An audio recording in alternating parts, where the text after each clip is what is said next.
नमस्कार, मंथन में आप सभी का स्वागत है। मैं हूं आपके साथ यशी शुक्ला। मोदी सरकार ने 18 से 22 सितंबर को संसद का विशेष सत्र बुलाया। हालांकि विशेष सत्र को बुलाए जाने का एजेंडा अभी भी साफ नहीं हो पाया, लेकिन संसद के विशेष सत्र बुलाए जाने को लेकर विपक्ष केंद्र पर हमला बोल रहा है। बता दें कि विशेष सत्र के कामकाज का पहला दिन यानी 18 सितंबर को पुराने संसद में होगा, जबकि 19 सितंबर को दूसरे दिन की कार्रवाई गणेश चतुर्थी के मौके पर विधिवत पूजा के साथ नए संसद भवन में एंट्री होगी। इस बीच अब नई संसद को लेकर एक बड़ी जानकारी सामने आई है। सूत्रों के मुताबिक नए संसद भवन में काम करने वाले कर्मचारियों की ड्रेस बदली जाएगी। पुरुष कर्मचारी सफारी सूट के स्थान पर कुर्ता पैजामा पहनेंगे, वहीं महिला कर्मचारी नई डिजाइन की साड़ी पहनेंगी। यानी नई संसद में प्रवेश के साथ साथ कर्मचारियों का लुक भी बदल जाएगा और पार्लियामेंट के स्पेशल सेशन सभी कर्मचारी नई ड्रेस में दिखाई देंगे।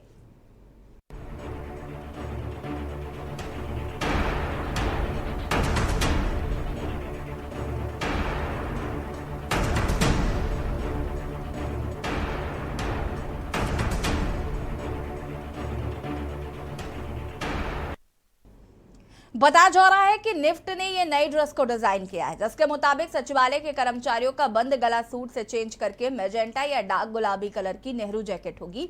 बता दें कि संसद के दोनों सदन के मार्शल और सुरक्षा में तैनात कर्मचारियों की ड्रेस भी बदली हो जाएगी। लोकसभा और राज्यसभा के मार्शल अब सिर पर मणिपुर टोपी पहने दिखाई देंगे। गौरतलब है कि मोदी सरकार के 9 साल के कार्यकाल में पहली मर्तबा है जब पहली बार पार्लियामेंट का स्पेशल सेशन बुलाया जा रहा है। हालांकि कयास लगाए जा रहे हैं कि विशेष सत्र में वन नेशन वन इलेक्शन पर बिल ला सकती है सरकार, जिसको लेकर विपक्ष केंद्र सरकार पर हमलावर है। कांग्रेस के पूर्व अध्यक्ष सोनिया गांधी ने पीएम नरेंद्र मोदी को चिट्ठी लिखकर संसद के विशेष सत्र में महंगाई, बेरोजगारी समेत नए मुद्दों पर चर्चा कराए जाने की मांग रखी। इसके अलावा सोनिया गांधी ने चिट्ठी में विशेष सत्र बुलाए जाने पर भी सवाल उठाए थे, जिसके बाद संसदीय कार्य मंत्री प्रहलाद जोशी ने सोनिया गांधी को जवाब देते हुए कहा था कि सामान्य प्रक्रिया के तहत ही स्पेशल सेशन रखा गया है। संसद भवन के स्टाफ के ड्रेस में बदलाव हुआ है। जो नए कपड़े आए हैं उनमें कमल के फूल वाली शर्ट है। इस शर्ट के साथ खाकी पैंट है जो संसद के स्टाफ के लिए मंगवाई गई है।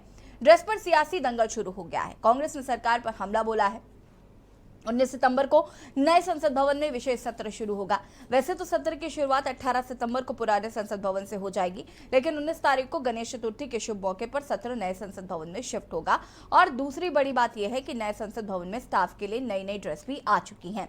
संसद भवन के स्टाफ की नई ड्रेस में इस बार मणिपुर की पगड़ी को शामिल किया गया है। इसके अलावा मिलिट्री के जैसे कैम्फ्लेज ड्रेस भी स्टाफ के लिए कपड़ों में है। सचिवालय के कर्मचारी पहले बंद गले का सूट पहनते थे, लेकिन अब उन्हें कमल के फूल वाली शर्ट, खाकी पैंट और नेहरू जैकेट दी जाएगी। और ये ड्रेस टेबल ऑफिस, संसदीय रिपोर्टिंग टीम और नोटिस ऑफिस के कर्मचारी पहनेंगे। इसी की तरह संसद भवन के सुरक्षा कर्मियों की वेशभूषा भी बदल जाएगी। अभी तक ये सुरक्षा कर्मी सफारी सूट पहनते थे, लेकिन अब इन्हें मिलिट्री की तरह कैमोफ्लेज ड्रेस दी जाएगी और इस ड्रेस में भी 2 अलग अलग शेड दिए हुए हैं। आज हम इसी मुद्दे पर चर्चा करेंगे, क्योंकि इस ड्रेस कोड में जो ध्यान रखने वाली बात है, जो फोकस करने वाली बात है, वो ये कि इनकी जो ड्रेस है उसमें कमल का फूल बना हुआ है, जो विपक्षी दलों के को कहीं ना कहीं नागवार गुजर रहा है। आज हम इसी पर चर्चा करेंगे और अलग अलग मुद्दों पर भी आज हम बातचीत करेंगे। विशेष सत्र को लेकर जो यहाँ पर बुलाया जा रहा है, विशेष सत्र बुलाया जा रहा है, इसको लेकर तमाम सवाल खड़े हो रहे हैं। हमारे साथ विष्णु दत्त जी जुड़ चुके हैं और विष्णु दास जी हमारे साथ जुड़ चुके हैं। महंत है, बहुत बहुत स्वागत है। और अमित चंद्राकर जी भी हमारे साथ जुड़ चुके हैं, आपका भी बहुत बहुत स्वागत है। आज हम बात कर रहे हैं इस मुद्दे पर कि जो ड्रेस कोड चेंज किया गया है, इस पर कमल के फूल का निशान जो है वो लगाया गया है। साथ ही साथ अगर बात करें तो ये कहीं ना कहीं विपक्षी दलों को बहुत नागवार गुजर रहा है। अमित चंद्रकार जी, इस पर आपका रिएक्शन पहले तो दर्शकों को मैं बहुत बहुत शुक्रिया करना चाहता हूं आप लोगों का, मुझे इस महत्वपूर्ण मुद्दे पे आपने बुलाया। बात ये जो विषय आ रही है कि जो नया संसद सत्र जो अभी नया चालू होगा उसमें जो ड्रेस कोड लगाया गया है, ड्रेस कोड अच्छी बात है, सरकार का एकाधिकार है, वो अपना ड्रेस कोड लगा सकती है। लेकिन बात आ रही है, जहाँ विवाद आ रही है, जो ड्रेस पर जो कमल का फूल, भाई ये देश में यथावत है कि कमल का फूल एक राष्ट्रीय पार्टी को चिन्हांकित है, चुनाव चिन्ह के लिए। और इसको ये ऐसा लग रहा है कि सरकार ने तैयारी के साथ और पूरे प्लानिंग के साथ इस कमल का फूल को उस ड्रेस पर लगाया है।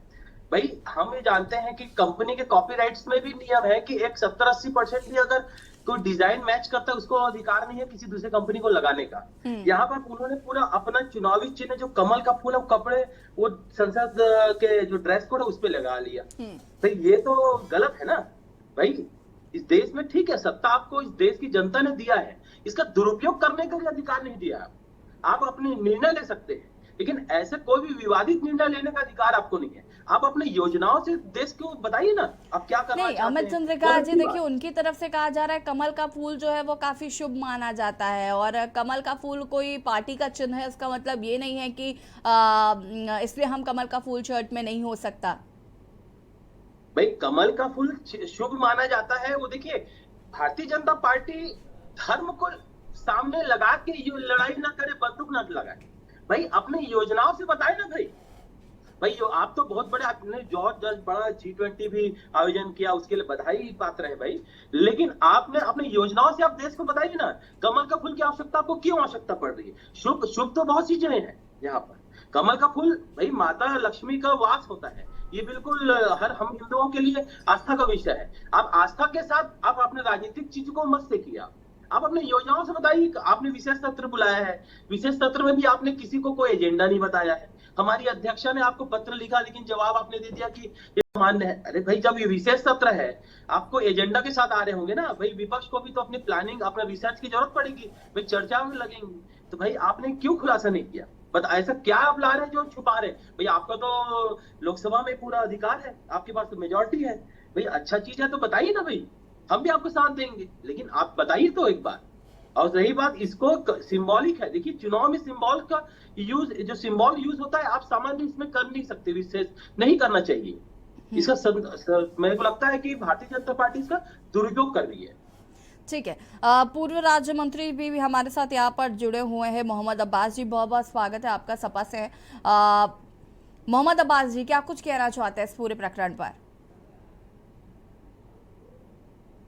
में भारतीय जनता पार्टी चुनावी वर्ष मानते हुए पूरा जी समिट जो बहुत गंभीर मुद्दों पे होना था, पूरा जी समिट जो जर्मनी ने कराया तो मात्र 654 करोड़ में कराया, जो विकसित देश है, उस जी समिट को हजारों हजार करोड़ में खर्च करके सिर्फ एक व्यक्ति का प्रचार करके हर 35 मीटर के खंभे पर मोदी जी का फोटो, हर जगह मोदी जी, ना राष्ट्रपति कहीं, ना राष्ट्रपिता कहीं, ना देश की धरोहर कहीं, सिर्फ एक आदमी का प्रचार जिसे 2024 में प्रधानमंत्री की होड़ में शामिल है। जनता के बुनियादी मुद्दों से कोई लेना देना नहीं, गरीब का, किसान का, नौजवान का, बेरोजगार का, बढ़ती बेरोजगारी का, मणिपुर पे अबलाओं की असमत, लुटती असमत पे कोई शब्द नहीं, कोई बात नहीं। प्रेस को सेंसर कर दिया, विदेशों से आए मेहमानों को भी नहीं बोलने दिया गया, कुछ नहीं। कोई प्रेस का आज तक किसी भी दुनिया का पहला जी समिट होगा जिसमें प्रेस को कोई सवाल पूछने का अधिकार नहीं था। बाहर मुल्कों में जो हमारी छी उड़ रही है कि भारत में प्रेस की आजादी पर क्या बोले बाइडेन, क्या बोले कि हमने मोदी जी को कहा है कि प्रेस को आजादी दो। क्या ये मजाक नहीं बनना देश का? अपनी चुनावी आकांक्षाओं के मद्देनजर ये जो ड्रेस कोड चेंज करना, ये चेंज करना, नाम बदल देना, ये कर देना, अरे भाई देश में 124 करोड़ 40 करोड़ का देश है, बहुत सारी समस्याएं हैं, बेरोजगारी है, शिक्षा है, लोगों का स्वास्थ्य का मामला है। उन सब चीजों से, बातों से हटाकर ये ऐसी चीज लाते हैं जिसमें लोग अपने बुनियादी सवालों से हट जाएं। इसी क्रम में ये विशेष सत्र है, ये जरूर चुनावी एजेंडा इनका होगा, कोई ना कोई ऐसी चीज लाएंगे जिससे देश बुनियादी सवालों से हट जाए, लेकिन ऐसा नहीं होगा। ये कुछ भी पहना दे, कोई नाम बदल दे, इंडिया जिसे संविधान में भारत भी कहा गया है, इंडिया नाम से बना एक गठबंधन जिस तरह से बढ़ रहा है, जिस तरह से उत्तर प्रदेश में घोसी का उपचुनाव हुआ, ये मामूली बात है। पूरी सरकार की ताकत लगाकर इतने वोटों से हराया। अखिलेश जी का कुशल नेतृत्व है, साबित कर दिया कि भारत का 5वां भाग 80 सीटें लगभग हैं, 20% लगभग आता है, 20% से कुछ कम उत्तर प्रदेश की सीटें हैं। आप देखिएगा उत्तर प्रदेश बहुत बड़ा बदलाव करने जा रहा है। घोषित तो झांकी है, लोकसभा का चुनाव बाकी है। ये कुछ कर ले, कोई भी कुकर्म कर ले, कुछ कर ले, कुछ नहीं होने वाला। जनता ने मन बना लिया है। चलिए अभी वापस आएंगे मोहम्मद अब्बास जी आपके पास। आलोक त्रिपाठी जी हमारे साथ जुड़ चुके वरिष्ठ पत्रकार है। आलोक जी आपका भी बहुत बहुत स्वागत। विष्णुदास जी क्या कुछ कहना चाहते हैं? देखिए कमल के फूल को बड़ा शुभ बताकर अब वो शर्ट्स में भी है और इसको लेकर अब राजनीति कहीं ना कहीं बहुत तेज शुरू हो गई। इस पर भी आपका रिएक्शन चाहूंगे मैं, उसके बाद सनातन पर बात करेंगे। देखिए मेरा क्लियर नहीं कह सकते। आलोक जी मैं आऊंगी आपके पास। विष्णुदास जी, विष्णुदास जी जी, हमारा यही कहना है, मैं किसी पार्टी से तो नहीं हूँ, मगर हमारा कहना ये है कि योगी मोदी के राज में ही राम राज देखने को मिला है। चाहे 370 धारा हो, चाहे कोई भी कार्य हो, हर मोदी जी ने हर सबका साथ सबका विकास लेके चलते हैं। और हम संत समाज को और सभी को यह विश्वास है कि 2024 में वो प्रधानमंत्री के रूप में नरेंद्र मोदी जी ही आएंगे। और जो कमल का चिन्ह है, तो कमल का चिन्ह के विषय में हमारे शास्त्रों में ही है कि शांताकारम शिखर शयनम नीलकंठम सुरेशम विश्वाधारम स्फटिक सदृशम सुवर्णम शुभांगम गौरी कांतम त्रितेनैनम योग वृद्ध्यान गम्यम। ये जो कमल का चिन्ह है, वो कमल चिन्ह वस्त्र पे भी अगर लागू हो रहा है, कपड़ों में लागू हो रहा है और ड्रेस में लागू हो रहा है, तो कोई अनुचित नहीं है, उचित है। संत समाज इसका समर्थक करता है, हमारे हिंदू भाई समर्थक करते हैं, क्योंकि चाहे वो लेडीज हो चाहे जेंट्स हो, अगर वो अलग अलग साड़ी में अलग अलग वस्त्र में कमल चिन्ह लगा है तो वो उचित है। हमारा यही कहना इससे। ठीक है विष्णु जी, हम वापस आएंगे आपके पास। आलोक त्रिपाठी जी क्या कुछ कहना चाहते हैं? जो ड्रेस कोड में बदलाव किया गया है, अब ये कहीं ना कहीं विपक्षी दलों के लिए एक बड़ा मुद्दा विपक्षी दलों को मिला कि कमल का फूल जो है वो क्यों ड्रेस कोड में लगा रखा है।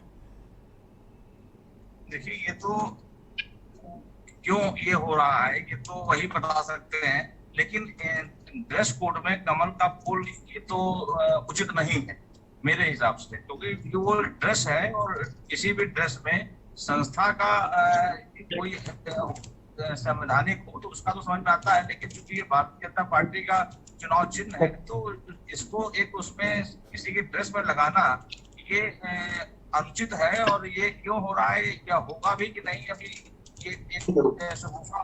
ये तो अभी बाद में ही क्लियर होगा। बिल्कुल आलोक जी, और विशेष सत्र भी, अब जैसे विशेष सत्र को लेकर अगर बात की जाए तो इसे कहा गया कि ये ऐसे ही विशेष सत्र जो है वो बुलाया गया है। अब ड्रेस बदलने के लिए तो विशेष सत्र बुलाया नहीं गया होगा। जी नहीं, विशेष सत्र तो कई और कारण होंगे, लेकिन उसमें ये बात भी हो सकती है, ये मुद्दा भी होगा और हो सकता है इस तरह के प्लान करके वो देखना चाहते हो कि कितना इसका विरोध हो, क्योंकि विशेष सत्र इस ड्रेस कोड बदलने को लेकर के तो नहीं होगा। तो जाहिर सी बात है कि इसके पीछे कुछ और भी मुद्दे होंगे और भी तमाम चीजें होंगी, लेकिन उस तमाम चीजों के बीच में ये ड्रेस कोड भी शायद वहां उस मामले मुद्दे में रखेंगे, लेकिन उसमें कमल का फूल होगा ये अभी क्लियर नहीं। ठीक है आलोक जी, वापस आएंगे आपके पास। हमारे साथ यहाँ पर प्रदेश सचिव कांग्रेस अमित चंद्रकांत जी भी लगातार बने हुए हैं। अमित जी देखिए, विशेष सत्र को लेकर भी सोनिया गांधी ने चिट्ठी लिखी थी जिसमें उन्होंने कहा था कि महंगाई बेरोजगारी जैसे मुद्दों पर भी चर्चा होनी चाहिए, और उन्होंने चिट्ठी में इस विशेष सत्र को लेकर भी सवाल उठाए थे। हालांकि जवाब अभी तक नहीं मिल पाया है कि आखिर ये विशेष सत्र क्यों। हालांकि जो अंदर खाने से निकल कर आ रहा है वो वन नेशन वन इलेक्शन है, लेकिन इस पर भी अभी तक कोई कंफर्मेशन नहीं है। बिल्कुल बिल्कुल, यही देखिए आदरणीय श्रीमती सोनिया गांधी जी का कहना यही था, अगर विशेष सत्र है ये तो विशेष सत्र है तो कुछ ना कुछ एजेंडा तो होगा भाई। 4 दिन अगर आप संसद भवन लगा रहे हैं है ना, उसमें कुछ ना कुछ एजेंडा होगा। तो एजेंडा के बारे में हमारी अध्यक्ष ने उनसे स्पष्टीकरण मांगा था, एजेंडा क्या है आप स्पष्टीकरण दीजिए, बताइए भाई। इस बात को समझना भी जरूरी है कि विपक्ष में भी तो चुने हुए जनप्रतिनिधि है, उन्हें भी तो जानने का हक है कि सत्र आखिर बुलाया किस लिए जा रहा है ना भाई। उनको भी अपना अपना वर्कआउट करने की जरूरत है। उसमें तो कोई जवाब ही नहीं मिला, सरकार ने गोलमोल रवैया अपनाया है। ठीक है, हमारे साथ जेपी लोहिया जी भी जुड़ चुके हैं, बीजेपी नेता हैं। जेपी लोहिया जी, बहुत बहुत स्वागत है आपका। देखिए, आज दो मुद्दे जिन पर हम बातचीत कर रहे हैं, पहला तो ये कि ड्रेस कोड चेंज किया गया, और ड्रेस कोड चेंज किया गया ये आपत्ति नहीं है, आपत्ति ये है कि ड्रेस कोड में कमल का फूल क्यों है। और दूसरा, आज हम बात कर रहे हैं विशेष सत्र पर भी कि ये जो विशेष सत्र आहूत किया गया है, इसको लेकर विपक्षी दल लगातार सवाल उठा रहे हैं कि अगर ये विशेष सत्र आहूत किया गया है तो आखिर विपक्ष को क्यों नहीं पता है कि इसमें क्या मुद्दे होने वाले हैं। देखिए, मैं इस बात को मैं स्पष्ट करना चाहता हूँ कि दो मुद्दे जो आपने बताए हैं, दोनों पर मैं अपनी राय रखना चाहता हूँ। एक बात तो ये कि जब सत्र लगाया जाता है तो निश्चित तौर पर जो भी चुने हुए नुमाइंदे होते हैं सदन के, उन सभी को इस बात के बारे में बताया जाता है, यहाँ तक कि उनको हार्ड कॉपी भी दी जाती है जिस विषय पर सत्र को बुलाया जाए। ये थोड़ा सा धैर्य रखना चाहिए। जब सत्र से पहले ये सारी चीजें उनके सामने होंगी निश्चित तौर पर, और जब उनके सामने होंगी तो निश्चित तौर पर सदन के पटल पर जब जो चीजें आएंगी, जो भी कानून आएगा, जो भी बातें रखी जाएंगी, वो देश के सामने होंगी। ऐसा इसमें छुपाने वाली कोई बात है नहीं जिस पर विपक्ष इतना हवा मचा रहा है। दूसरी बात, जहां तक आपने ड्रेस कोड की बात की है, एक बात मैं कहना चाहूंगा कि नई संसद है, नया देश है, नया ड्रेस कोड है, तो मुझे ऐसा लगता है कि विपक्ष वालों को क्या आपत्ति है जब नई संसद है, अगर नया देश, वहां से हमारे आपत्ति ड्रेस कोड से नहीं है ना, आपत्ति आपके कमल के फूल से है। आपत्ति आपके कमल के फूल से है कि आखिर कमल का फूल का ड्रेस कोड में क्या काम। आप कुछ और भी तो ड्रेस कोड रख सकते थे, कमल के फूल को इतना ज्यादा विस्तार करने की क्या जरूरत है। मैं उसी बात पे आ रहा हूँ। अभी तक निश्चित नहीं है कि ड्रेस पर कोई कमल का फूल की कोई कॉपी है, और अगर कमल के फूल की अगर कोई चिन्ह स्मृति बनी हुई भी है, तो मुझे ऐसा लगता है कि कमल का जो फूल होता है वो तो आप समझते हैं कि हमारे हिंदुस्तान के लिए कमल का फूल एक कितना शुद्ध होता है, पूजा पाठ में भी काम में आता है। निश्चित तौर पर अगर इस प्रकार की कोई व्यवस्था रखी गई है तो विपक्ष वालों को इस पर कोई आपत्ति नहीं होनी चाहिए, क्योंकि कमल का फूल खाली भारतीय जनता पार्टी का चुनाव निशान नहीं है। कमल का फूल हमारे प्राण पद्धति में भी, हमारी आध्यात्मिक पद्धति में भी कमल के फूल को इस्तेमाल किया जाता है, पूजा पाठ में इस्तेमाल किया जाता है। तो आप इसको एक ही दृष्टि से ना देख करके, इसको एक संकुचित दृष्टि से ना देख करके, इसको एक समुचित देश में एक अच्छी व्यवस्था के रूप में भी आप इसको देख सकते हैं। नहीं, शुभ तो बहुत सारी चीजें होती है, शुभ तो स्वास्तिक भी होता है, स्वास्तिक नहीं कुछ और नहीं, सीधे कमल का फूल। देखिए, सवाल तो उठेंगे ही ना, आखिर हर जगह कमल का फूल अगर आप लगा देंगे तो विपक्ष कहाँ जाएगा। जी, मैं आपकी बात का समर्थन करता हूं, और आप लोगों ने देखा होगा जब इजराइल से जब राफेल को लेने के लिए हमारे रक्षा मंत्री आदरणीय राजनाथ सिंह जी गए थे, और आपने अपने टीवी के माध्यम से भी दिखाया था हमारे जब रक्षा मंत्री जी ने जब राफेल पर स्वास्तिक का जब निशान बनाया था, तो उस पर भी इन लोगों ने आपत्ति उठाई थी। ये भी हमें सोचना, इनके लिए कोई भी शुभ कार्य किया जाए, ये मोदी विरोध के साथ साथ ये देश का भी विरोध करने लगे, ये संस्कृति का भी विरोध करने लगे, ये धर्म का भी विरोध करने लगे, तो ये इतने निचले स्तर पर आ गिरे हैं। ये जो घमंडिया गठबंधन वाले जो लोग हैं, जो दल गठबंधन वाले जो लोग हैं, जो आज ये देश कोड पर भी सवाल उठा रहे हैं, इन लोगों ने जब देश के अंदर देश की सेना के लिए, देश की रक्षा के लिए जब राफेल आया था, उस पर भी इन्होंने आपत्ति उठाई थी। स्वास्तिक, ठीक है, वापस आएंगे आपके पास। मोहम्मद अब्बास जी, क्या कुछ कहना चाहते थे? देखिए, जो जेपी लोहिया जी ने बहुत सारी बातों का स्पष्टीकरण दिया। देखिए, मैं समझता हूँ कमल शुभ है, लेकिन सबसे ज्यादा शुभ होती साइकिल। आम आदमी, गरीब आदमी बिना तेल के, बिना उसके अपने बच्चों को बैठा के, अपना सामान लद के, तो एक साइकिल भी चिपका दे, सबकी ड्रेस पे एक साइकिल चिपका दे और ये कर दे कि देश की अर्थव्यवस्था को चलाने के लिए संसद में जितने कर्मचारी हो साइकिल पे आया करेंगे, वो ज्यादा शुभ है। ये करेंगे ज्यादा अच्छा होगा, गरीब आदमी को भी लाभ हो जाएगा। करें ना फिर, शुभ काम सिर्फ आपकी मर्जी का क्यों, शुभ तो सबका हो ना। संविधान की मूल भावना के खिलाफ जो भी काम करेगी भाजपा जनता पार्टी, हम उसका विरोध करेंगे। मेरा कहना है संविधान की मूल भावना को समझा जाए। ये किसी एक का नहीं है देश, सबका है। सबका विकास ही देश भी सबका है, और संविधान की मूल भावना सबके लिए है। सब संसाधनों पर सबका अधिकार। आरक्षण खत्म करके पेल गए, ये सबका विकास नहीं कर रहे। ये सिर्फ कुछ लोगों का अडानी की फोटो लगा लेना, ज्यादा अच्छा लगेगा। जिसके लिए काम करो, जिसको सब दे रहे हो उसका लगा लो। सीधा खुल के क्यों, ये इस सब के आड़ में क्या काम हो रहा है? कुछ नहीं हो रहा, सिर्फ ईडी के छापे पड़ रहे हैं, सीबीआई के छापे पड़ रहे हैं, और गोल मोल बात कभी कुछ। जो देश के मूल मुद्दे हैं, बुनियादी मुद्दे हैं, जिससे देश का विकास होना है, उस सारी बातों पर मोदी जी चुप हो जाते हैं, बिल्कुल नहीं बोलते।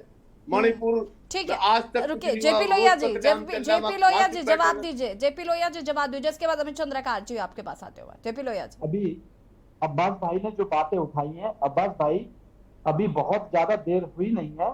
मैं आपको याद दिलाना चाहता हूं, कर्नाटक के अंदर कर्नाटक की सरकार ने अभी जो कुछ दिनों पहले जो नोटिफिकेशन निकाला है, आपने सबके विकास की बात की ना, सबके लाभ की बात की है ना, तो कम से कम अगर आपके अंदर जरा भी नैतिकता, जरा भी इंसानियत अगर आप लोग की, आपकी पार्टी की बची हुई है, तो आपको उस बात का विरोध करना चाहिए था। जो कर्नाटक की सरकार ने केवल एक समुदाय के लिए स्वावलंबी योजना के अंतर्गत आने वाली सब्सिडी के लिए किया था।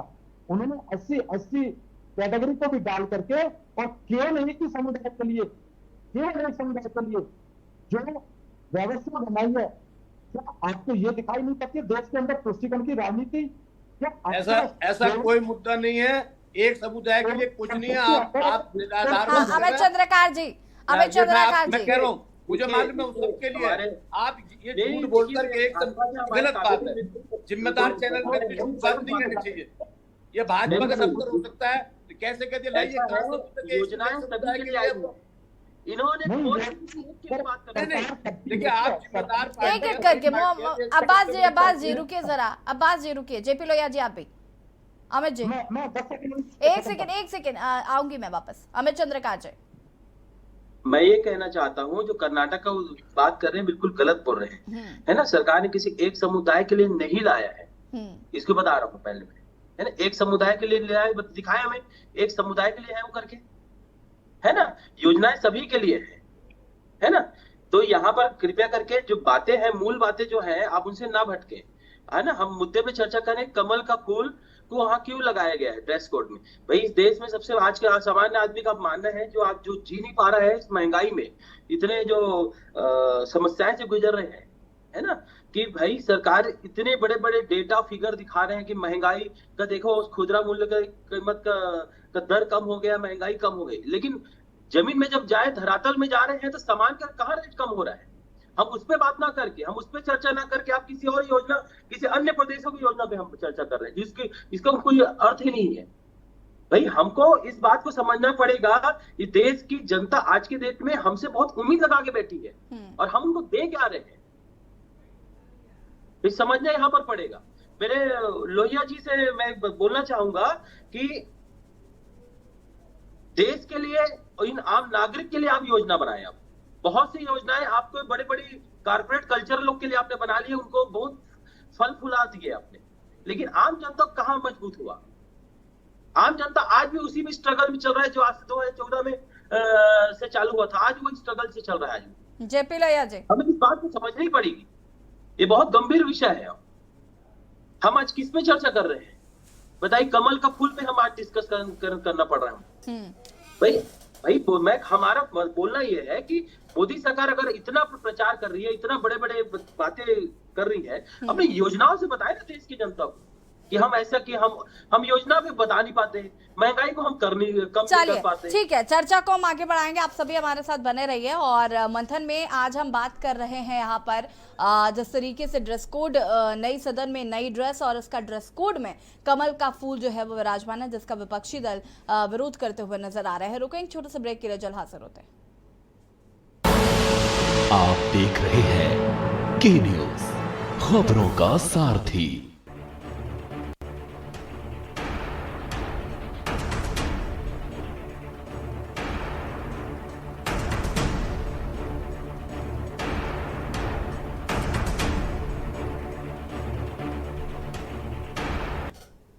ब्रेक के बाद एक बार फिर से आप सभी का स्वागत है। और मंथन में आज बात नई संसद की नई ड्रेस कोड ने कहीं ना कहीं बवाल मचा दिया है, जिसमें कमल का फूल है और इसको लेकर विपक्षी दल जो है वो सरकार को घेरने की कोशिश कर रहे हैं। आज हम इसी पर चर्चा कर रहे हैं और विशेष सत्र भी साथ ही साथ जो आहूत किया गया है उसको लेकर भी कई सवाल इससे पहले खड़े हो चुके हैं।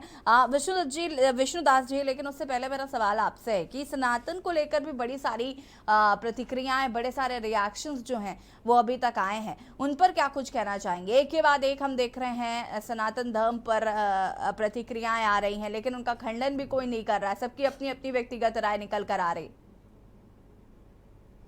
कहना है कि ये देशद्रोही है, क्योंकि इसलिए कहना पड़ रहा है कि ये भारत मेरे राम की भूमि है, मेरे कृष्ण की भूमि है, और इस प्रकार सनातन अनंत है। सनातन को हिंदू और सनातन धर्म है। सनातन धर्म को लेकर के जिस प्रकार स्वामी प्रसाद मौर्य और जिस प्रकार ये सब कांग्रेस के जो नेता हैं, मंत्री हैं, इस प्रकार उदयनिधि ये सब बोलते हैं, ये उनकी बुद्धि खराब हो चुकी, वो पागल हो चुके हैं। इसलिए हम पागल बता रहे हैं कि संस्कृति संस्कृति हमको सिखाती है, दिशा बताती है। संस्कृत में पिता और गुरु और कैसा सम्मान चाहिए करना वो बताती है। संस्कृत में कैसे पूजा पाठ करना चाहिए वो बताती, संस्कृति दिशा बताती है, जीवन की रहनी सहनी बताती है। मगर इस प्रकार दुर्भाग्य का विषय है कि हमारे भारत में ऐसे लोगों को मंत्री का पद दे दिया जाता है, ऐसे लोगों को मंत्री दिया जाता है बनाना। मेरा यही कहना है कि उनको कोई ज्ञान नहीं है, वो हमारे पास आकर के अगर संस्कृति सनातन धर्म का एक सा का मतलब बता दे तो हम सनातन धर्म को छोड़ देंगे, और अगर वो नहीं बता पाए तो मंत्री पद छोड़ दे। ऐसे नेता जो राजनीति करने के लिए हमारे संस्कृति सनातन धर्म का इस्तेमाल जानते हैं करना, हमारे धर्म पर टिप्पणी करना चाहते हैं, ये बताइए आप कि क्या किसी धर्म के विषय पे बोलना क्या जरूरी है? गलत टिप्पणी करना जरूरी है, उसका अपमान करना जरूरी है? हमारी संस्कृति हिंदू का आस्था है, केंद्र है, अखंड सनातन धर्म था, है, रहेगा। मिटाने वाले स्वयं मिट गए, मिटाने वाले स्वयं मिट गए। मुलायम सिंह यही अयोध्या में गोली चलवाए थे, आज देखो उनका क्या हालत हो रहा है। और ये आजम खान संस्कृति सनातन धर्म के विषय बोलता था और अन्य नेता बोलते थे। हमारी बीजेपी जो भारतीय जनता पार्टी है वो सनातन धर्म के विषय पे नहीं, सनातन धर्म को मानती है, सनातन धर्म को लेके चलती है। इसीलिए बीजेपी एक पार्टी नहीं है, बीजेपी राम के है, और राम बीजेपी का जो राम को मानता है उसको राम मानते हैं, और जो राम को नहीं मानता उसको राम नहीं मानते। क्योंकि हर व्यापक सर्वत समाना, प्रेम ते हो प्रकट में जाना, भगवान सब जगह व्यापक है, सबके लिए है। मगर इसमें यह कहना चाहता हूं, जिसका मन निर्मल है, जिसके अंदर छल कपट नहीं, सत्य मार्ग पे चलता है, उसको राम जी अधिक प्यारे हैं, जैसे भारतीय जनता पार्टी। ठीक है, अमित चंद्रकांत जी। देखिए, जो हमारे साथ जो बैठे हुए हैं गुरुजी, मैं उनको बहुत सम्मान करता हूँ, लेकिन वो भाजपा को बैकअप ना करें। अगर बैकअप ही करना है तो लोहिया जी को बोलिए आप हट के उनको बैठा दीजिए, है ना, भाजपा का झंडा पकड़ा दीजिए, भाजपा का जो भी है वो व्यवस्था दे दीजिए उनको, है ना भाई? आप देखिए, आप धर्म के बारे में आप बिल्कुल बोलिए ना, आप धर्म के बारे में बोलिए। आप ये बोल रहे कि भाजपा ऐसी कर रही है, अरे ये भाजपा ज्वाइन कर लीजिए भाई। भाजपा तो धर्म के आड़ में राजनीति कर रही है, धर्म को सामने रख के गोली चलाना चाहती है। मैं किसी पार्टी का नहीं हूँ, मगर राम मेरे रामो सत्यम जगत मिथ्या, राम गुरुजी आप स्वरूप है। पार्टी के से कम भी नहीं बोल रहे हैं आप। मैं आपको पार्टी के विषय में बोल रहे, मैं पार्टी के विषय में नहीं बोल रहा हूँ। पार्टी के चंद्रकार जी ध्यान, पार्टी की जगह आप बोल रहे हैं। नहीं, ये आप गलत कह रहे हैं। नहीं, आप गलत ठीक कह रहे है, हैं। ठीक है, आपको- ठीक है, विष्णुदास जी, विष्णुदास देखिए, जी, इस बात भाई आपको बैकअप करने तो बीजेपी ज्वाइन करके बोलिए, बहुत अच्छी बात है। मैं भाई, हम आप- बीजेपी नहीं, नहीं, अमित बोलता हूँ। अमित जी देखिए, सनातन हमारा मुद्दा नहीं है। सुनिए मेरी, ठीक है, सनातन हमारा मुद्दा नहीं था, लेकिन फिर भी अगर आप खुद जानते हैं कि बहुत सारी प्रतिक्रियाएं सनातन पर इस बार हुई हैं। हालांकि मैं उस डिबेट पर नहीं जाना चाहती हूँ, लेकिन विष्णुदास जी की अपनी राय है। अगर वो किसी, मैं कह रही हूँ, अगर वो किसी पार्टी की तरफ से भी बोल रहे हैं तो वो उनका अपना व्यक्तिगत मसला है। वो अगर कांग्रेस की तरफ से बोले या फिर सपा की तरफ से बोले या भाजपा की तरफ से बोले। मैं पार्टी के विषय में नहीं बोल रहा हूँ। विष्णुदास जी, पार्टी का देखिए नाम मैं, लेने संत जी, पार्टी का नाम ही मत लो। आप फिर कैसे अपना मतलब मैं जो बोलो उसको देखिए, तारीफ करोगे तो देखिए कैसे अगर होगा? उनको लगता है कि भारतीय जनता पार्टी सनातन को देखिए, आपने नहीं, भाजपा का नाम लेके सारे बात को मिट्टी बंद कर दिया आपने। जो मेरे आपका राम अपना के सम्मान है, अपना सवाल सम्मान को उठाता मत है। खोएं। पार्टी विशेष जो को मेरे करेंगे आपका सम्मान कम हो जाएगा। पार्टी वही विशेष के साथ मत बनिए। वही स्वामी प्रसाद मौर्य है जो हमारे रामजी मानस पे बेल लगाने के लिए बोलते हैं, ब्राह्मणों को लिए बोलते हैं, गलत टिप्पणी करते हैं वहीं के। तो आप लोग कार्य करता है क्यों? अखिलेश यादव जी से क्यों नहीं कहते कि देखिए मैं यही क्लियर करना चाह रही थी। विष्णुदास जी एक सेकंड रुकिए, आपका ही पक्ष रख रही हूँ।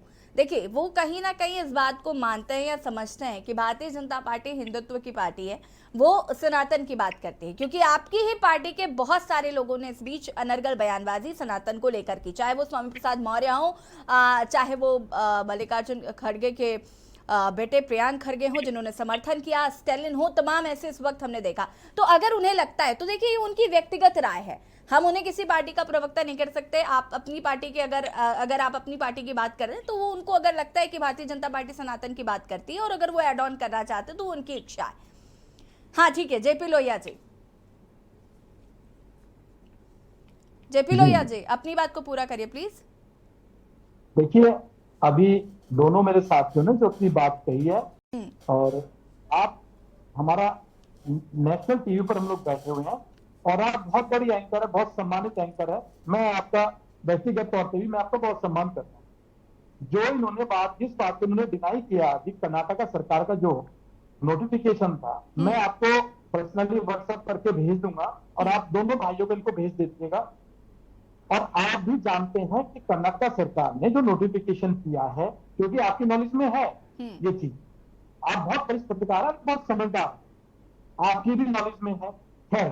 उस मुद्दे पे मैं नहीं चाहता। अभी जिस मुद्दे को स्वामी जी ने उठाया, देखिए इसकी मूल बात पर जाना पड़ेगा। आज स्टालिन को क्यों ये जरूरत पड़ी कि सनातन के खिलाफ बोला जाए, क्यों ये राजा जी को ये बात कहनी पड़ी कि सनातन के खिलाफ किया जाए, बोला जाए।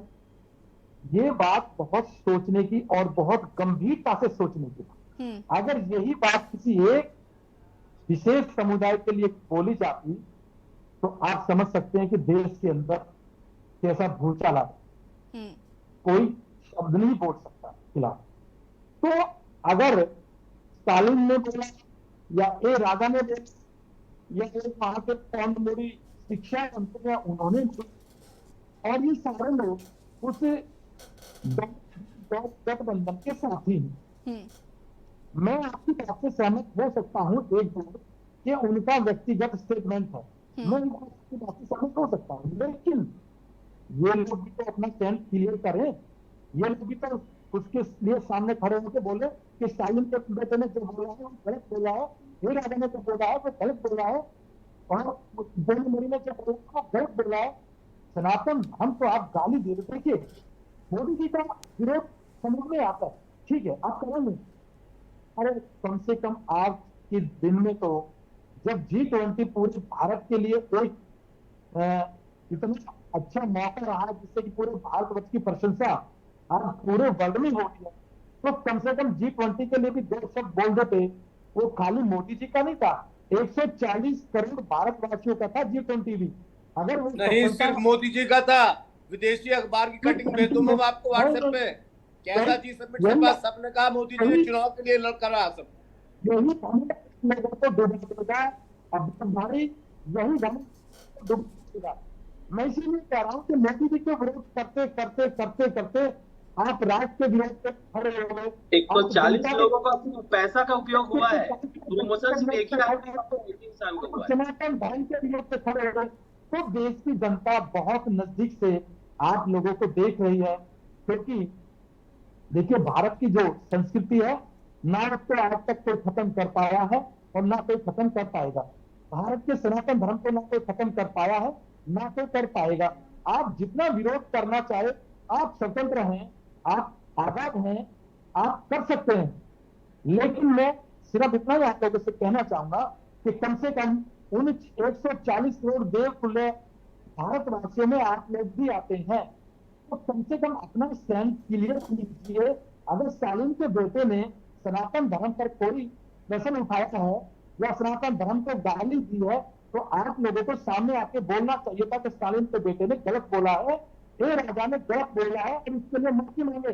अगर यही बात एक समुदाय विशेष के लिए होती तो आपके आंसू भी पहुंचने वाला कोई नहीं मिलता। जो ठीक है, अमित चंद्रकार जी देखिए, ये जो सनातन धर्म की जो बता रहे हैं कि स्टालिन ने ये बोला वो बोला, जो भी बात बता रहे हैं, पहली बात ये उनका अपना पार्टी का अपना नीति है। हम कोई कांग्रेस पार्टी ने उनको प्रमोट नहीं किया या प्रोवोक नहीं किया हमको, है ना। और जब हमारी बारी आएगी हम अपने तक हम बता देंगे। उसको डिनाई करिए आप स्टालिन के लिए क्या उन्होंने गलत आप उसकी प्रशंसा कर रहे हैं, अगर आप उसकी खिलाफत नहीं कर रहे तो। आपकी आवाज कट रही, क्या बोले? हेलो, मेरा कहना यह है स्टालिन के बेटे ने जो शब्द सनातन धर्म के लिए बोले हैं, आप उसके लिए उसको कंट्रोल कीजिए। बोले कि सनातन स्टालिन के बेटे ने गलत बोला। देखिए, स्टालिन के बेटे ने जो बोला उसको कांग्रेस पार्टी ने क्या बोला? अभी कोई वक्तव्य नहीं दिया है ना। हम स्टालिन को कोई प्रमोट नहीं करते, वो उनका अपना यही आप लोगों की सोची समझी रणनीति है, कोई नहीं है। तो ये देश सनातन जो यथाकाल से चल रहा था वो ऐसा ही है। किसी एक इंसान के बोलने से ये चीज बिगड़ जाएंगी, इस बात को समझिए। और आप धर्म के नाम पे, मैं फिर से बोलना चाह रहा हूँ, बहुत जिम्मेदारी पूर्वक बोलना चाह रहा हूँ कि आज देश को किस चीज की जरूरत है, हम उस पे ना बात करके हम धर्म की बातें कर रहे हैं, सिंबल पे बातें कर रहे हैं। आज देश का नहीं, देखिए ये फिलहाल मैंने पहले ही कहा था कि मैं सिर्फ विष्णुदास जी से ये प्रश्न पूछ रही हूँ, लेकिन सनातन का मुद्दा इतना हावी होने लगता है कि सब उस पर अपनी अपनी प्रतिक्रियाएं देने लगता है। हालांकि इस पर प्रतिक्रिया मुझे चाहिए नहीं थी। हम बात कर रहे थे ड्रेस कोड की, नई संसद में जो सत्र आहूत होना है उसकी, साथ ही साथ जो वन नेशन वन इलेक्शन की बात कही जा रही है और जिसका विरोध किया जा रहा है, और साथ ही साथ इंडिया गठबंधन की भी, क्योंकि इंडिया गठबंधन ये भी कहा जा रहा है, कई लोगों की इस पर भी प्रतिक्रिया आई है कि इंडिया गठबंधन से डरने की वजह से कमल का फूल भी ड्रेस कोड में आ गया है। हाँ जेपी लोहिया जी, उसके बाद मोहम्मद अब्बास जी आपके पास आती हूँ मैं। देखिए, मैं अभी आपने जो मूल प्रश्न किया, बहुत अच्छा प्रश्न किया, मैं बधाई देता हूँ। वन नेशन वन इलेक्शन, मैं जो आपसे एक बात सवाल करना चाहता हूँ, अगर आपकी अनुमति हो तो उसी में मेरा जवाब है। अगर आपकी अनुमति हो तो मैं कर सकता हूँ आपसे। देखिए, हम लोग भारतवर्ष में रहते हैं और यहाँ पर अधिकांश क्या होता है कि संयुक्त परिवार में लोग रहते हैं। आप भी संयुक्त परिवार में से ही आते हैं। ये बात बताइए, एक संयुक्त परिवार में अगर एक साथ खाना बनता है और उसी संयुक्त परिवार को अगर डिवाइड किया जाए, अलग अलग कर दिया जाए और उनका अलग अलग खाना बनाया जाए, तो ये मेरा सवाल है, क्या संयुक्त होने के बाद फर्स्ट टाइम होगा या डिवाइड होने के पक्ष का जेपी लोहिया जी की आवाज हम तक ठीक तरीके से नहीं आ पा रही है, प्लीज पहले उनकी आवाज को फिक्स किया जाए ताकि उनकी आवाज स्पष्ट आ सके हम तक। जेपी लोहिया जी हम वापस आते हैं, आपकी आवाज हम तक नहीं आ पा रही है, काफी ब्रेक कर रही है। मोहम्मद अब्बास जी क्या कहना चाहते हैं? देखिए इंडिया गठबंधन को लेकर भी बड़ी सारे सवाल जो है वो सरकार द्वारा बीजेपी द्वारा उठाए जा रहे हैं और साथ ही साथ ये भी कहा जा रहा है कि इंडिया गठबंधन ज्यादा दिन तक चल नहीं पाएगा। और इस सत्र को लेकर भी देखिए चाहे सोनिया गांधी ने चिट्ठी लिखी हो, इस सत्र को लेकर तमाम सवाल खड़े किए हैं। आपकी पार्टी की तरफ से इस पर क्या रिएक्शन है? इंडिया गठबंधन मजबूत है और एक अकेला का नारा लगाने वाले इंडिया में 28 है, वहां 38 हैं। और ऐसे से भी गठबंधन किया जिसका एक भी सांसद पार्लियामेंट में नहीं है। मतलब जो भी जहां भी जैसा भी कि भारतीय जनता पार्टी डर रही है, मोदी जी डर रहे हैं, डर के मारे इंडिया से डर गए। अरे क्या क्या बदलोगे इंडिया के नाम पे? इंडियन ऑयल बदलोगे, खेलो इंडिया बेचोगे, अमूल पीता है इंडिया, क्या क्या बदलोगे? जब संविधान बना और संविधान के शब्द को इंडिया दैट इज भारत, जो संघ है, भारत तो है सदस्य, कल को बीजेपी वाले अगर कहने लगे हम तो हिंदुस्तान रखेंगे इसका नाम, तो उलझाने के लिए इन पे कोई मुद्दा नहीं है, मुद्दों से भटकाने के लिए सब कर रहे हैं। लेकिन इंडिया का मतलब है पूरा भारत, 140 करोड़ का भारत, संविधान की मूल भावना, अंबेडकर जी का संविधान, गांधी जी का संविधान, गांधी जी का भारत, गोडसे का भारत नहीं है। देश का प्रथम आतंकवादी जो था ये उसका भारत नहीं है, राष्ट्रपिता महात्मा गांधी जी का भारत है, अंबेडकर जी का भारत है। और अंबेडकर के वंशज भी इस भारत में जो भी हैं, अगर वो बौद्ध है तो उनका भी अधिकार उतना ही है, इतना सबका। इसलिए ये इंडिया के गठबंधन से डरे हुए हैं। चले विष्णुदास जी, इस पर आपका भी रिएक्शन लूंगी मैं। इंडिया को भारत कहा जा रहा है जी। देखिए मेरा यही कहना, ये मेरे राम की भूमि है, कृष्ण की भूमि है और इस पे महर्षि और महाराजा लोगों ने यहाँ राज किया है। भारत का नाम भारत रखना चाहिए, इंडिया नाम नहीं होना चाहिए। ये जो आज तो अभी तक जब इंडिया ही था तो आपने आपत्ति क्यों नहीं जताई? अब क्यों? अब वो अगर भारत कह रहे तो क्या? यदा यदा ही धर्मस्य ग्लानि भवति भारत अभ्युत्थाने सृजनम प्रवृत्ताय साधु नाम विनाशकाय दुष्टता। ये इंडिया जो है ना, ये दुष्टों का नाश करने के लिए इकट्ठा हुआ है, समझ लेना। बहुत दिन तक मणिपुर कर लिया, बहुत दिन तक अडानी को माल पिला दिया, ये जो इंडिया है, कंपनियां बेची, बहुत दिन तक बेरोजगारों की संख्या, जहां 2 करोड़ लोगों को रोजगार देने का था। भारत का नाम इंडिया नहीं होगा। और दूसरी बात जो अभी आप कह रहे थे कि मोदी जी डरे हुए हैं इंडिया से, तो मोदी के ऊपर राम जी का हाथ है, राम जी का आशीर्वाद है, और जो राम का आशीर्वाद होता है वो डरता नहीं है। ये भारत है, हिंदुस्तान रह के रहेगा। इंडिया जब था, किसी का सत्ता आ गया था, किसी का राज था, तो राज के समय पे तो कोई भी अनेक प्रकार का नाम रख सकता है। भाई ऐतिहासिक और संस्कृति सनातन धर्म और वेद शास्त्र में ये भारत है, भारत था और रहेगा भारत ही नाम। अगर इंडिया नाम का संत सभा हिंदू मानस विरोध करेंगे, क्योंकि इंडिया एक कोई हमारे संस्कृति सनातन धर्म से जुड़ा हुआ शब्द नहीं है, क्योंकि लिखा अक्षरम ही परम ब्रह्म।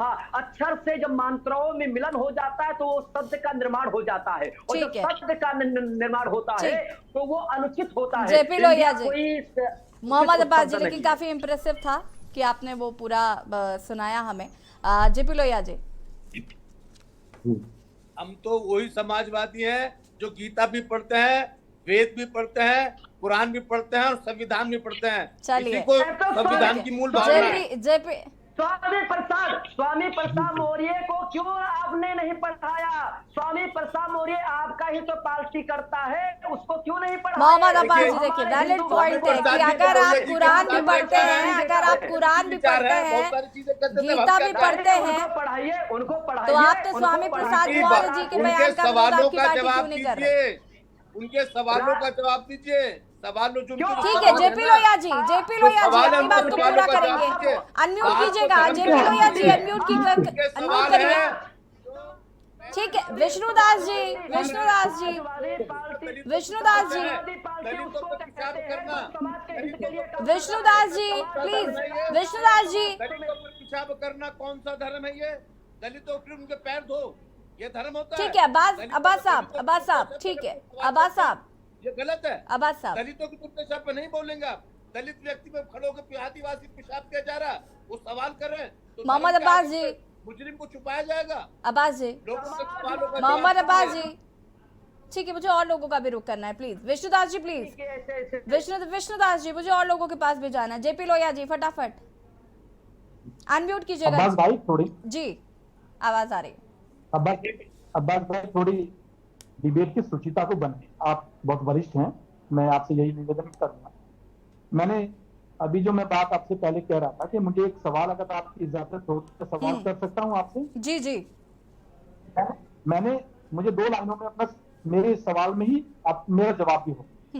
मैंने ये सवाल पूछा था कि आप एक संयुक्त परिवार से आती हैं और संयुक्त परिवार के अंदर जब भोजन बनता है, जब खाना बनता है, और उसी संयुक्त परिवार को अगर हम डिवाइड कर दें, अलग अलग कर दें, अलग अलग हो जाए और उनका अलग अलग सबका भोजन बने, तो क्या एक साथ भोजन बनने में खर्च कम आएगा या संयुक्त परिवार में या डिवाइड परिवार में खर्च कम आएगा? मैं ये पूछना था। अगर मैं इसके लिए एक शायर का शेर में जवाब दे दूं? जी अब्बास जी, एक शेर से जवाब देना चाहूंगा। ठीक है अब्बास जी को सुन लीजिए, फिर मैं जवाब देती हूँ। अब्बास जी जवाब देते हैं, फिर मैं देती हूँ आपको। जेपी लोहिया जी मैं देती हूँ आपको जवाब। हाँ अब्बास जी, आपने कहा ना संयुक्त परिवार, तो उसमें एक शेर है कि मेरे पैमाने में कुछ, तेरे पैमाने में कुछ, देख साखी ना हो जाए मैखाने में कुछ, सबके पैमाने में जब बराबर डलेगा तो कोई जवाब नहीं का। जब एक का हक छीना जाएगा, जब नौकरियां छीनी जाएंगी, दलितों का आरक्षण छीना जाएगा, बेरोजगारों को उनका हक नहीं दिया जाएगा, तो उथल पुथल तो होगी। वो पूछेंगे संयुक्त रूप का मतलब ये नहीं है सबको जब आप बराबर से देंगे तब संयुक्त। देखिए जेपी लोहिया जी, देखिए आपने जो सवाल पूछा मैं उसका मतलब भी समझ रही हूँ और देखिए जवाब मोहम्मद अब्बास ने भी दिया, लेकिन बड़ी बात यह है कि मैं वन नेशन वन इलेक्शन की यहाँ बात नहीं हो रही। अगर ऐसा होता है तो वो तो बात के विषय है, लेकिन अभी तो अभी देखिए अभी तो यही कहा जा रहा है कि भाई बीजेपी इस बात को क्लियर ही नहीं कर रही है कि हम ये जो सत्र आहूत कर रहे हैं ये क्यों कर रहे हैं, ये तो कयास है। अभी तक आपकी पार्टी ने भी इस बात पे मोहर नहीं लगाई है कि वन नेशन वन इलेक्शन पर बिल आ सकता है। जब ये प्रयास लगाए जा रहे हैं और विपक्ष वाले लोग इतने डर रहे हैं तो फिर इतना हल्ला क्यों मच रहा है? अब कयास पे तो डिबेट हो रही, और मैंने बस केवल एक सवाल पूछा था, अगर उसका आंसर नहीं, ये बात आपकी जायज है और हम इस बात, हम तो डिनाई नहीं कर रहे, हम तो कह रहे वन नेशन वन इलेक्शन से कोई प्रॉब्लम नहीं है, लेकिन अब हर व्यक्ति की अपनी अपनी राय है। अगर लोगों को लगता है कि नहीं इससे प्रॉब्लम है या कैसे आप करा पाएंगे, देखिए इसमें चुनौतियां हजार है, इस बात से डिनाई नहीं कर सकते। अमित चंद्रकार जी, देखिए ये एक शुगुफा है, ये मुद्दा और कुछ नहीं है, ध्यान भटकाओ, एक पॉइंट डाल दो, गुड़िया फेंक दो, उसी में चर्चा चलती रहे, ठीक है ना? क्योंकि जब हमारी अध्यक्ष ने उनसे स्पष्टीकरण मांगा ये विशेष सत्र बुलाने का कारण क्या है, जो आज तक अभी तक कोई जवाब नहीं मिला है ना। उन्होंने बोला कुछ है लेकिन पता नहीं क्या है, ठीक है, हमको कोई अभी तक जवाब नहीं दिया गया है ना। और 18 से चालू है सत्र, तो कहने का मतलब ये बताना ये चाहता हूँ कि बातें बहुत बड़ी बड़ी मतलब बहकाने के लिए तो छोड़ दी जाती है, लेकिन कोई ठोस कुछ बात कोई हो नहीं रही है। वन नेशन वन की बात हो रही है और पता नहीं अन्य बहुत सी योजनाएं होंगे, लेकिन अभी तक तो कोई बताया नहीं गया है। वन नेशन वन पे हमारी स्टेट और भी क्लियर होगी जब एक बार चीजें जब सामने पटल पे आएंगी, अगर चीजें हम अपना स्पष्ट जरूर करेंगे। तो क्या कुछ चुनौतियों से कैसे निपटा जाएगा भाई, ये भी देखा जाएगा, है ना। तो समय पे हम बताएंगे इस बातों पे, लेकिन अभी फिलहाल अभी हमको लगता है कि ये कुछ नहीं है, बस बड़े मुद्दों से हटाने के लिए एक पुड़िया फेंक दिया गया है, इसी में चर्चा करते रहे। महंगाई, बेरोजगारी जैसे मुद्दे जिनको विपक्ष लेकर चल रहा था, उनसे ध्यान भटकाने के लिए वन नेशन वन इलेक्शन लेकर आए। ठीक है जेपी लोहिया जी, फटाफट इस पर आप 20 सेकंड में जवाब दीजिएगा। अनम्यूट कीजिएगा जी जी कंटिन्यू करिए। अभी आपने भारत पर सवाल किया था, देखिए मैं स्पष्ट करना चाहता हूँ, अभी तक किसी ने ये स्टेटमेंट नहीं दिया है कि इंडिया को हटाया जा रहा है, एक बात। जिसके ऊपर विपक्ष वाले इतना हल्ला मचा। दूसरी बात मैं कहना चाहता हूं, जब हम लोग सदन में ओथ लेते हैं क्या बोला जाता है? मैं भारत की संप्रभुता अखंडता की कसम खाता हूं, यही बोला जाता है। राष्ट्रगान के अंदर क्या आता है? भारत भाग्य की गाथा। तो जब सारी चीजों में, सारे मूल्यों पर जब भारत आ रहा है, भारत है और भारत रहेगा, तो आप लोगों को भारत से इतनी नफरत क्यों हो रही? नहीं, भारत से नफरत नहीं, भारत से नफरत नहीं है, भारत से नफरत नहीं। उनका मतलब है कि इंडिया अलायंस है तो आप इंडिया को हटाना चाहते हैं, ऐसा विपक्ष का सोचना।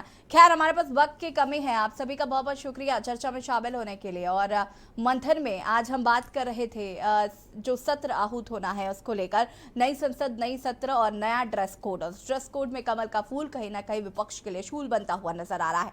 मंथन फिलहाल इतना ही। देखते रहिए के न्यूज़ एरिया। नमस्कार।